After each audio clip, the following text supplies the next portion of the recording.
Ce faceți, guys? Bine ați venit la RTV Shop, magazinul unde veți găsi doar tehnologie pentru creativi. Mă numesc Denceanu Adrian, iar azi vom face un review la un monitor din gama Professional pentru designer și nu numai. În primul rând, acest monitor este pentru tine dacă ești graphic designer, ilustrator, animator, fotograf sau videograf. Așadar, haideți să începem! De cel mai multe ori când vrei să-ți faci upgrade la echipamentele cu care lucrezi, te uiți mai întâi la ce laptop am apărut, câți RAM ți-ar trebui, ce placă video este mai bună, ce procesor și așa mai departe. Și după ce îți faci aproape tot bugetul pe toate aceste specificații, începi să te uiți și de monitoare. Sau, dacă ți-ai ales un laptop, te mulțumești cu ecranul acestuia. Surpriza o să vină mai târziu, când îți dai seama că obosești mult mai repede, culorile la print nu sunt aceleași pe care ți le-ai setat tu dinainte în Illustrator sau Photoshop, începi să te doară ochii și ai nevoie de pauze mult mai dese. Iar atunci când te hotărăști să îți iei totuși un monitor, tendința este să te uiți mai întâi la design, pentru că vrei să arate bine pe birou. Poate vrei unul wide, poate vrei unul curbat, poate vrei unul de gaming pentru că ai auzit că au un refresh rate foarte bun. Însă pentru industriile creative sunt alte specificații care trebuie luate în considerare. În primul rând te interesează acuratețea culorilor, iar aici intră în scenă monitorul PD2500Q de la BenQ. Acesta este un monitor de gama Professional adresat creativilor. Are un ecran IPS de 25 de inch cu o rezoluție de 2K, adică 2560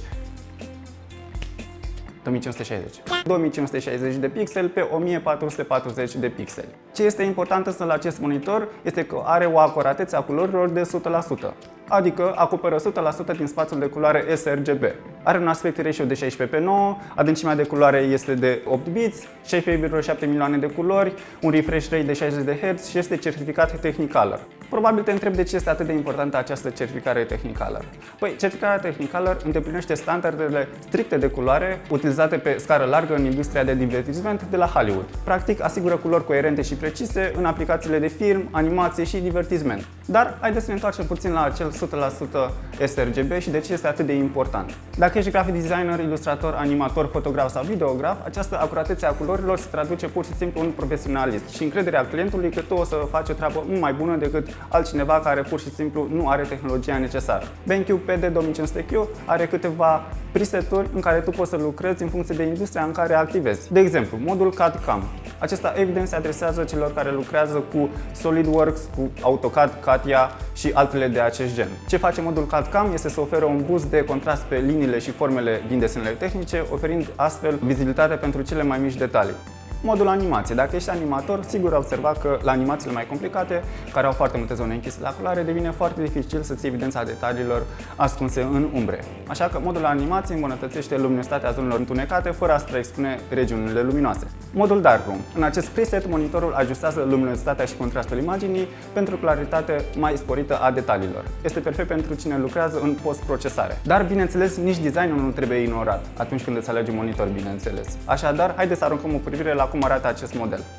În primul rând, acesta vine într-o culoare gri închis. Mie personal îmi place foarte mult faptul că are ecranul edge-to-edge și marginea acestuia este foarte mică. Acesta are un picior care îi poți regla înălțimea, înclinarea, pivotarea și rotirea acestuia. Pe spate are un HDMI 1.4, un DP 1.2, un mini DP tot 1.2, un DP out, 4 USB 3.1.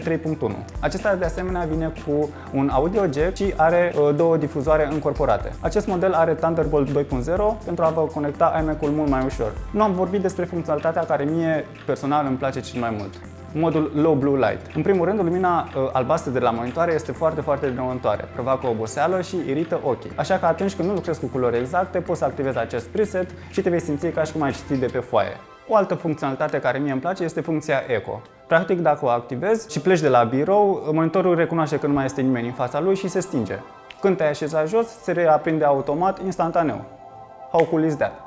Un lucru mai puțin avantajos la acest model este faptul că dacă vrei să schimbi repede între preseturi, trebuie să ai instalată aplicația Display Pilot sau să te joci cu butoanele din dreapta jos. Aceasta nu este neapărat o problemă, dar dacă e super lazy ca mine, ți-ai fi dorit să treci de la un preset la altul mult mai repede. Modelele mai scumpe au însă această funcționalitate.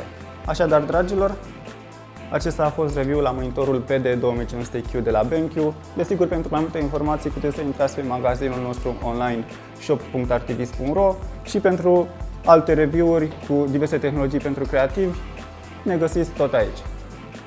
Numai bine și pe data viitoare!